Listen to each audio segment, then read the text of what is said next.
The popularity of Gonzales is quite baffling.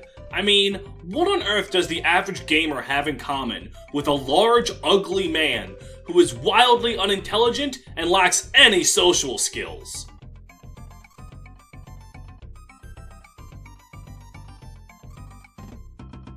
Fire Emblem has incredibly varied character design. Most of the time, at least. But there tends to be one constant. The characters are very attractive. Well, except for the generic brigand bosses, but they're evil, so they don't deserve to be attractive. That's how it works in Fire Emblem Land. Even looking at some of the more plain Jane characters, like Mozu or Alvin, you would have to look around pretty hard to find someone calling them outright ugly. For this reason, Gonzales stands out, because he is very clearly ugly as shit. Fucking look at him! Ugh. Maybe someone out there is into it, but I find that really, really unlikely. But this Frankenstein's monster of a man is a surprisingly endearing character, and today we're gonna look into old Gonzo and see what makes him so damn likable, despite his visual imperfections. Gonzales is recruited in the Western Isles. He's been ordered to destroy some villages there by the bad guys, and though he clearly doesn't want to, he does start heading out to do so.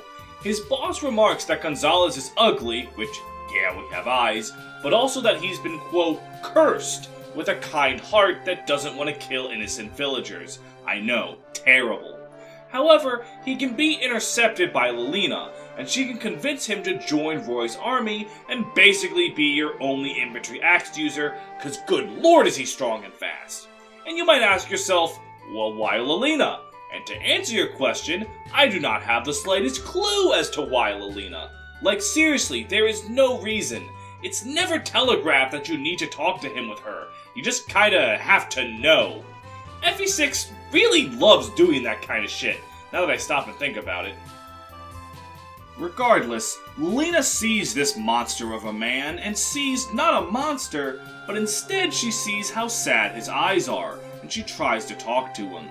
Gonzales says that he can't disobey orders, and he can't just leave because people mock him and call him a monster, throwing rocks at him and kicking them out of their villages. Lilina sees the kind heart he possesses and tells him to stop being afraid. And though Gonzales tries to put on a tough front, denying that he's scared, Lilina sees through that facade and encourages him to face his fear of rejection. And fun fact, there's actually a village in his join map where a man remarks that someone brought home his daughter once she got lost in the woods, but due to how horrifying that man looked, they misunderstood and drove him away, thinking he took her away in the first place. It's a small thing, but it does help reinforce Gonzales' fears that the player is given an instance of the very thing he's describing, so it does help him out in that sense. And though Lilina recruits him, she might find that she did her job a little too well, as Gonzales starts to develop feelings for her and their supports. It starts cute enough, with Gonzales finding a really pretty flower to give to her, and she thanks him for it. Which, in an event that gets really depressing if you think about it too hard, he's confused as to what she means, since he's never been thanked by anyone before, and he doesn't know what the term means.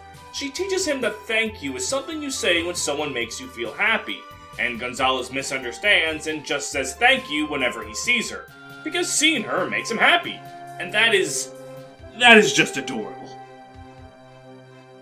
But if you know anything about Lilina, it's that she has the hots for Roy. And though Gonzales isn't the brightest of bulbs, he is able to realize that.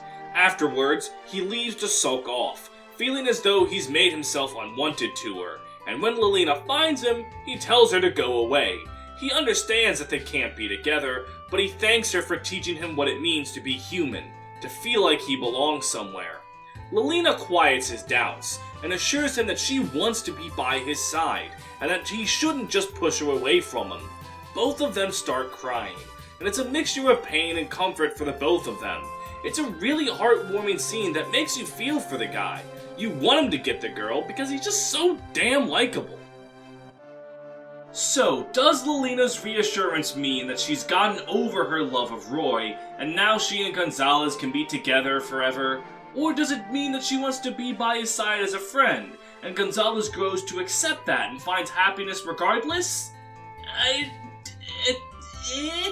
The issue is FE6 doesn't have paired endings, so there's no clear explanation for where this relationship goes in the future. FE6 does this a lot. So many pairings like Noah and Fur, Tate and Klein, OJ and Lalum, they're all set up, but because FE6 doesn't give anyone other than Roy and his ladies a paired ending, these relationships just kinda don't happen. Personally, I don't have a preference either way if Lilina and Gonzales end up romantic or platonic, but I would like some clue as to what happens. But FE6 is just gonna be FE6, I guess.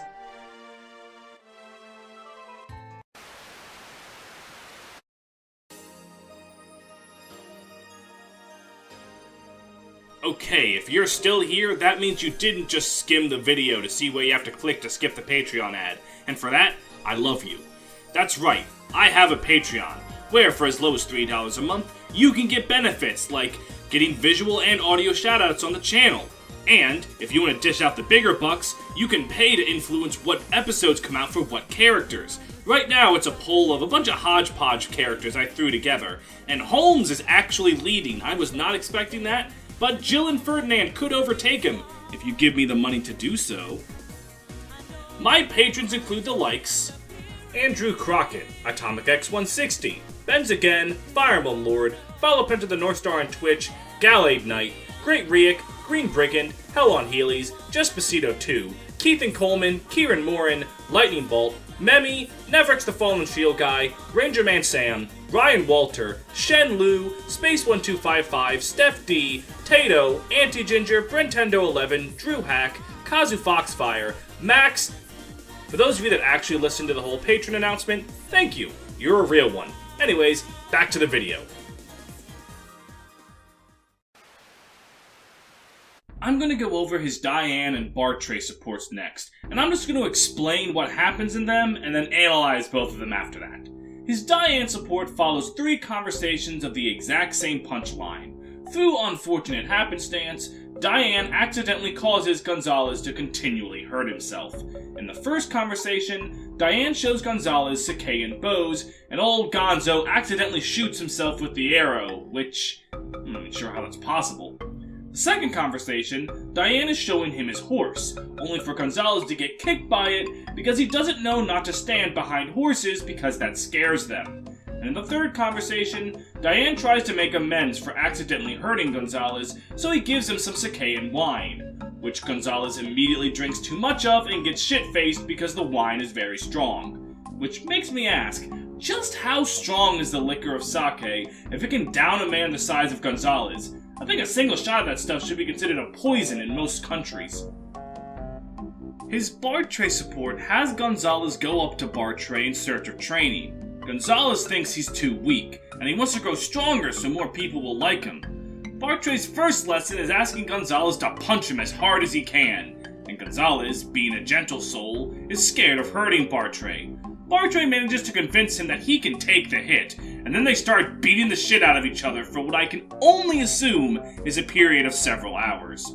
Next, Gonzales manages to make some money and approaches Bartray, saying that he's going to buy some armor so that he can take hits better on the front lines. Bartray shames him for this, because Bartray believes the best defense is a good offense. If Gonzales kills his opponent first, he'll never take any damage.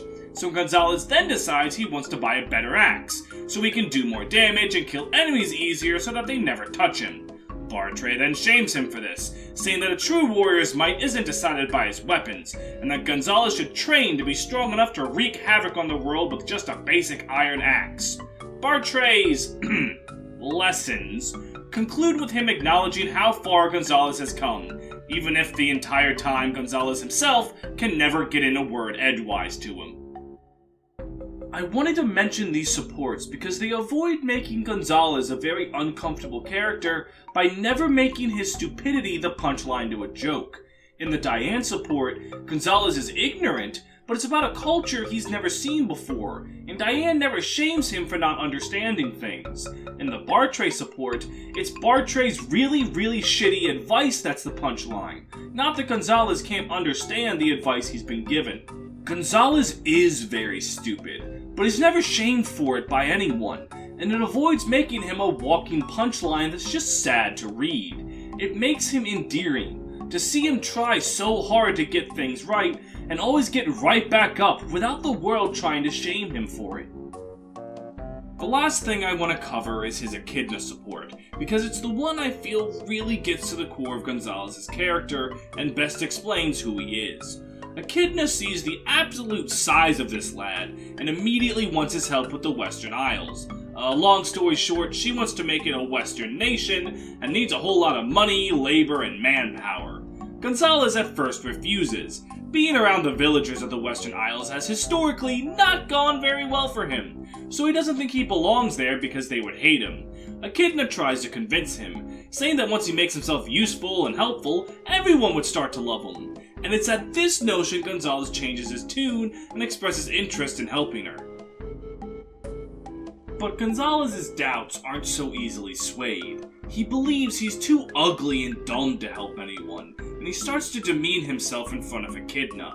Seeing this, she gives him a pep talk. She doesn't shy away from the fact that, yes, Gonzales is ugly, he is dumb. She doesn't try to say that it's not true, but rather that he can make it not matter. She says that he has to find something unique to him, something he can do well, that he can take pride in, and then no one can make him feel bad about himself anymore. Gonzales doesn't really get the idea, and goes away to think about what she told him, and the support ends with Echidna encouraging him to take as much time as he wants to find his answers. I like this support because Echidna doesn't hide from the reality of Gonzales' appearance. To quote her directly, "I don't believe in any of that as long as you have a kind heart crap. You're ugly. People have made fun of you for it." And honestly, her saying that is true. People can go on about how everyone is beautiful in their own way. That's flat out not true. There are some ugly motherfuckers in this world. So seeing the pep talk not be about that, and more on a realistic approach to the problem, is maybe a bit more bitter, but at the same time I think that makes it more inspirational. We want to see Gonzales rise above his ugliness and idiocy to find happiness, and his ending gives us the uplifting character story that we want to see. Him returning home hailed as a hero, not shamed as the monster he thinks he is. I would like to thank you all for coming to the end of another character analysis video. The next episode is the Big 50, 50 characters, Jesus Christ. I'm proud of myself. As always, thanks to the Green Brigand for helping out with the script, looking over it, making sure that what I'm saying sounds intelligible and not like the batshit crazy rantings of a crazy person. And if you enjoyed the video, please feel free to like the video, comment on the video, subscribe to the channel, ring the bell for notifications, follow the Patreon, join the Discord server, links in the description below, and go out there and play Elden Ring. Play it. It's really fucking good. Bottom text. Change the world. My pride, no message.